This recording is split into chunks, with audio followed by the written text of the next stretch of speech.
आपल्यासोबत ज्येष्ठ साहित्यिक सुधीर रसाळ सर आहेत। त्यांना साहित्य अकादमीचा पुरस्कार जाहीर झाला आहे। सर, पुरस्कार जाहीर झाला आहे, शुभेच्छांचे फोन येते, काय वाटतं, काय आनंद वाटतोय तुम्हाला आज? खूप समाधान वाटतं, आनंद। आता हे माझं वय असं आहे की पुरस्कारामुळे अगदी आनंदून जावं असं नाही, पण आपल्या कामाची कोणीतरी दखल घेतं आहे। मी आज आयुष्यभर लेखन करत राहिलो, शिकवत राहिलो वाङ्मय, आणि खूप लेखन केलं। जवळपास 18 समीक्षेची मोठी पुस्तकं माझी प्रकाशित झालेली आहेत।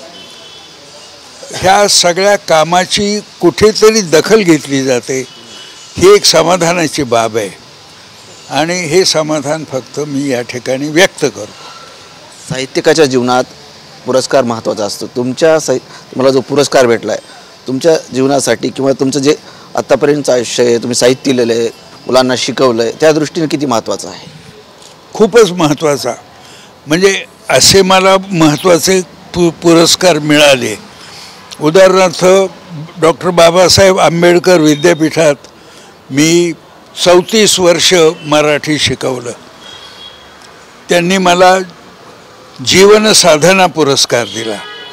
जिथे मी नोकरी केली, शिकवलं, त्या संस्थेनं आपलं कौतुक केलं, हे मला त्यावेळी अतिशय महत्त्वाचं वाटलं।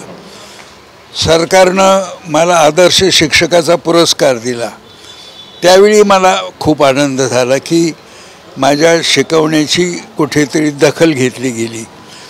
त्यानंतर अशोक केळकर पुरस्कार मला मिळाला, मराठी भाषेची सेवा करण्याच्यासाठी म्हणून, महाराष्ट्र शासनाचा। तेव्हा हे सगळे पुरस्कार खूप महत्त्वाचे आहेत। आता ह्या सगळ्या पुरस्कारावर हा मोठा पुरस्कार आहे, म्हणून महाराष्ट्रातले सर्व मोठे पुरस्कार आपल्याला मिळाले याचं एक समाधान, मानसिक समाधान असतंच, एवढंच। नक्कीच तुम्हाला हा पुरस्कार मिळाला आहे। बरेच फोन येत असतील शुभेच्छांचे, कुणाकुणाचे महत्त्वाचे फोन आलेले आहेत? खरं म्हणजे अजून वर्तमानपत्रात आलेली नाही, पण माझे प्रामुख्यानं विद्यार्थ्यांचे फोन येत आहेत सारखे।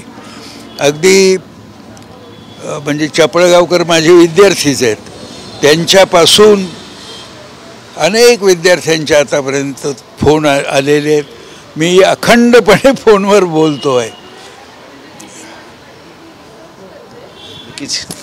नक्कीच होते सुधीर रसाळ सर, आणि त्यांना जो पुरस्कार मिळाला आहे, त्यांच्या आयुष्यातील आनंद द्विगुणित करणारा हा पुरस्कार त्यांना असं वाटतं, आणि त्यांनी आपल्याशी बोलून दाखवलं आहे। कॅमेरामन अमित आडेसह संजय सर्वोदय TV9 मराठी, छत्रपती संभाजीनगर।